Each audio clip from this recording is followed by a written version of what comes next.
अगर आप एक ईपे संचालक हैं तो आज की इस वीडियो में मैं आपको कुछ ऐसे महत्वपूर्ण पॉइंट बताने वाला हूं जिसके करने और न करने से आपका बिजनेस बढ़ने लगेगा। आज की डेट में आपको पता ही होगा कि बहुत सारा कंपटीशन क्रिएट हो चुका है।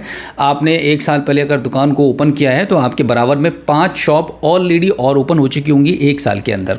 ऐसे अगर आप हिसाब लगाएंगे तो आपको कदम कदम पर जिस तरीके से किराना के स्टोर्स होते हैं वैसे ही आपको ईपे संचालक वाले मिल जाएंगे आपको बैठे हुए, और वो बहुत ही अच्छे से लेन देन कर रहे हैं जिस तरीके से आप कर रहे हैं। आज मैं बात करने वाला हूं कि अगर आपका बिजनेस पहले के मुकाबले में नीचे चला जा रहा है, घट रहा है, उसको कैसे आप ऊपर लेकर आएंगे। इसके लिए आपको थोड़े से अपने बिजनेस में चेंजेस लाने पड़ेंगे। आपको काम करने के तरीके में थोड़ा सा बदलाव लाने की ज़रूरत है और बहुत ज़्यादा ज़रूरत है। आपको इस बात को समझना पड़ेगा। पॉइंट नंबर 1 पहले ये समझ लीजिए कि आपको क्या नहीं करना है।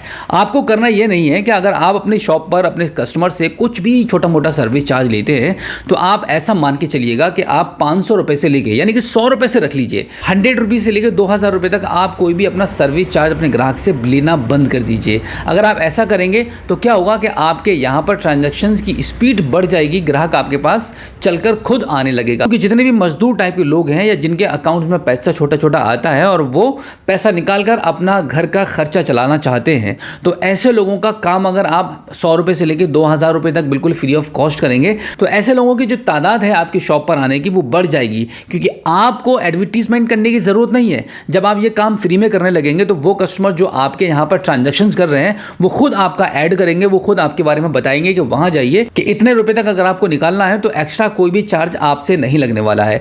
अब इसी के साथ एक थोड़ा सा यहाँ पर एक और तरीका आप समझ लीजिए कि अब जैसे आपके शॉप पर 2000 रुपये से लेकर 5000 रुपये तक का अगर कोई भी विड्रॉल कराने आ रहा है तो वहाँ पर अगर आप कुछ चार्जेस ले रहे हैं तो मिनिमम चार्ज ले लीजिए। औरों के मुकाबले में अगर कोई 5000 पर 50 ले रहा है तो आप 25-30 ले लीजिए, जिससे कि आपकी शॉप पर पहले के मुकाबले में ज़्यादा ट्रांजैक्शंस होने लगेंगे। अब आपके दिमाग में एक और सवाल उठ रहा होगा कि भाई जब आप ऐसे फ्री में काम करेंगे तो आप कमाएंगे क्या।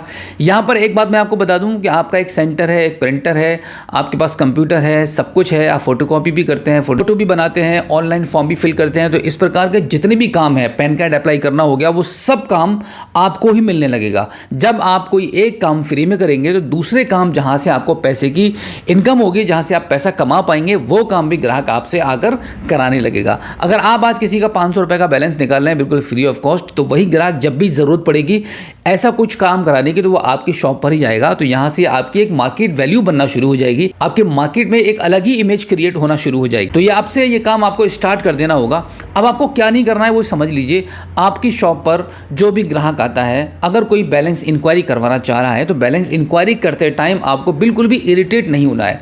आपको फटाफट उसकी बैलेंस इंक्वायरी कर देनी है। अगर उसके खाते में बैलेंस है, उसके बाद वो कहता है कि नहीं भैया मुझे निकालना नहीं है, मुझे सिर्फ चेक करना था, तो आपके चेहरे पर बिल्कुल भी शिकन आने की ज़रूरत नहीं है। आपको ऐसा अपना चेहरा नहीं बनाना है कि कस्टमर्स को ये फील हो जाए कि उसने बैलेंस ना निकाला इसलिए आप उससे नाराज़ हो गए हैं। आपको ये सारा कुछ अपने कस्टमर्स को नहीं दिखाना है।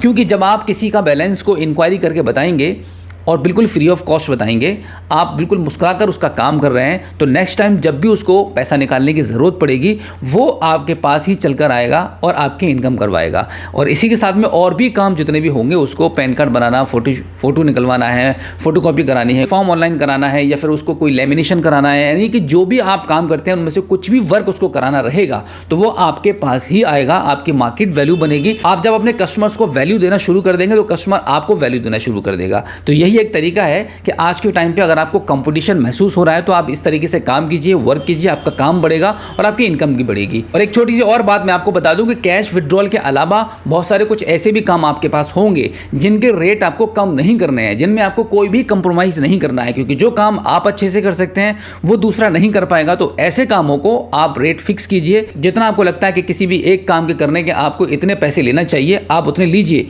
ग्राहक आपको उतने देगा। लेकिन एक बात यह भी आप समझ लीजिए बहुत अच्छी तरीके से, जो कि बिल्कुल प्रैक्टिकली है, ग्राहक को सबसे ज़्यादा खुशी तभी होती है जब आप कैश विड्रॉल करके उसको फ्री में देते हैं। यानी कि कैश विड्रॉल करने का कोई भी एक्स्ट्रा चार्जेस आप उससे नहीं ले रहे हैं, तो वो आपसे बहुत इंप्रेस होगा और बहुत खुश होगा। बाकी के जितने भी काम आएंगे वो खुद चलकर आपके पास आने लगेंगे और आपका धंधा ऊपर बढ़ने लगेगा। तो उम्मीद करता हूं कि आज की इस वीडियो में जो प्रैक्टिकली चीज़ें मैंने आपको बताई हैं, आई होप आपको काफ़ी अच्छी लगी होंगी। अगर आप पहली बार हमारे स्मार्ट शॉप यूट्यूब चैनल पर आए हैं और अभी तक आपने हमें सब्सक्राइब नहीं किया है तो प्लीज़ एक बार सब्सक्राइब जरूर कीजिएगा और बेल आइकन भी प्रेस कीजिएगा। तो चलिए दोस्तों, मिलते हैं आपसे किसी और एक अगली वीडियो में एक नई जानकारी के साथ, एक नई अपडेट के साथ और एक नए जोश के साथ। तब तक के लिए जय हिंद।